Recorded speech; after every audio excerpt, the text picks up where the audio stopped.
भूक तर प्रचंड लागलेली असते, पण आपल्याला खूप जास्त राबायचं नसतं, अट्टहास करायचा नसतो. मग अशा वेळेस काय करायचं हेच मी आजच्या व्हिडिओमध्ये तुमच्याबरोबर शेअर करणार आहे.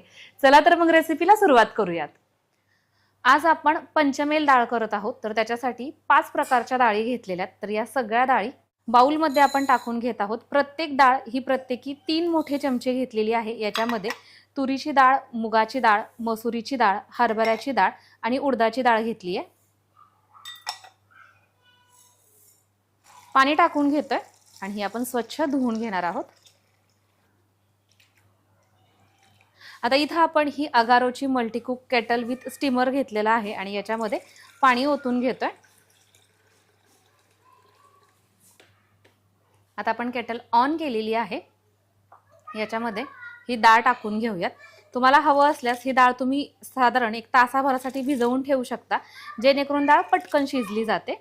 यामध्ये आपण थोडीशी हळद टाकून घेतलेली आहे, सोबतच चवीनुसार मीठ, 1 चमचा तूप घेतलेला आहे, हे देखील आपण याच्यामध्ये टाकून घेतोय. हे सगळं व्यवस्थित असं एकत्रित करून घेऊयात. आणि जर आता तुम्हाला हवं असेल ना, तर तुम्ही अशीच झाकण न ठेवता सुद्धा डाळ शिजवून घेऊ शकता. तर अगदी 3 ते 4 मिनिटांनंतरच तुम्ही बघू शकता छान अशी याला पाण्याला उकळी आली आहे. आता मी एका ह्यानं हा कमी केलेला आहे स्टीमर आणि ही वरचा जो फेस आहे तो आपण काढून घेतोय. बऱ्याचशा जणांना असं होतं ना की बाबा डाळ खाल्ल्यानंतर पित्त होतं, तर हा जो वरचा फेस आहे तो काढल्यामुळे तो पित्ताचा त्रास होत नाही. पूर्वीच्या काळी अशाच पद्धतीनं ओपन पॉटमध्ये डाळ शिजवली जायची आणि हा फेस आवर्जून काढला जायचा. आता काय होतं, आपण कुकरमध्ये शिजवतो, त्यामुळे या सगळ्या गोष्टी अर्थातच स्किप होतात. आता तुम्ही बघू शकता जवळजवळ 15 ते 20 मिनिट झालेले आहेत सुरुवातीपासून आत्तापर्यंत. डाळ आपली व्यवस्थित अशी शिजलेली आहे. आणि तुम्हाला सांगू का, आपल्याला जर परफेक्ट पंचमेल डाळ करायची असेल ना, तर आपल्याला काही खूप जास्त ही आपल्याला घोटून घ्यायची नसते. ही अशी थोडीशी कुठेतरी डाळ दिसली पण पाहिजे, खाताना जाणवली पण पाहिजे. डाळ आता शिजलेली आहे जशी आपल्याला हवी आहे तशी. आता मी केटल बंद करते. तुम्हाला सुद्धा जर तुमच्या किचनमध्ये ही केटल हवी असेल तर याची लिंक डिस्क्रिप्शन बॉक्समध्ये देत आहे, नक्की चेक करा. आता याच्यामध्ये मी थोडंसं तेल टाकून घेते आणि 1 चमचा तूप टाकून घेत आहे. तुम्ही पूर्णपणे तुपाची किंवा पूर्णपणे तेलाची सुद्धा फोडणी करू शकता. तेल हलकंसं गरम झालं की सगळ्यात अगोदर तर आपण जिरं टाकून घेत आहोत.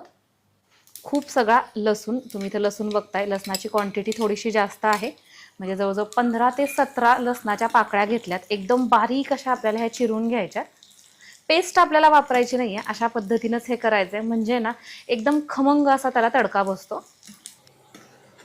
लसूण बघा अशा रंगावरती आलेला आहे. आणि आता आपण याच्यामध्ये टाकत आहोत थोडंसं आलं, ते सुद्धा एकदम बारीक असं मी चिरून घेतलेलं आहे. याच्यामध्ये आपण ॲड केलेला एक पदार्थ अगोदर व्यवस्थित असा तळसू द्यायचा आणि नंतर पुढे चालायचं. थोडंसं हिंग टाकतोय, हिरवी मिरची, 1 हिरवी मिरची एकदम बारीक अशी चिरून घेतलेली. आणि आता आपण काय करतोय माहिती आहे का, गॅस बंद करायचा आहे. 1-2 सेकंद आपण हे असंच करून घेतोय, कारण की हे तेल आता खूप जास्त गरम आहे. आणि याच्यामध्ये आपल्याला टाकायची आहे ही लाल चटणी. नाही बघा, हे असं मिक्स करायचं आणि तयार झालेला हा चरचरीत असा तडका लगेच आपण त्या डाळीमध्ये टाकून घेतोय.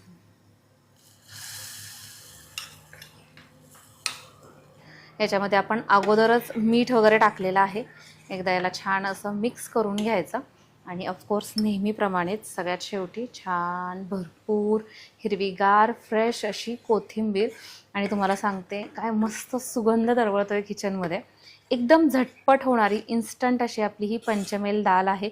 याच्यासाठी आपल्याला खूप जास्त अट्टहास करावा लागलेला नाहीये, तरी देखील मस्त अशा चवीची तयार होते.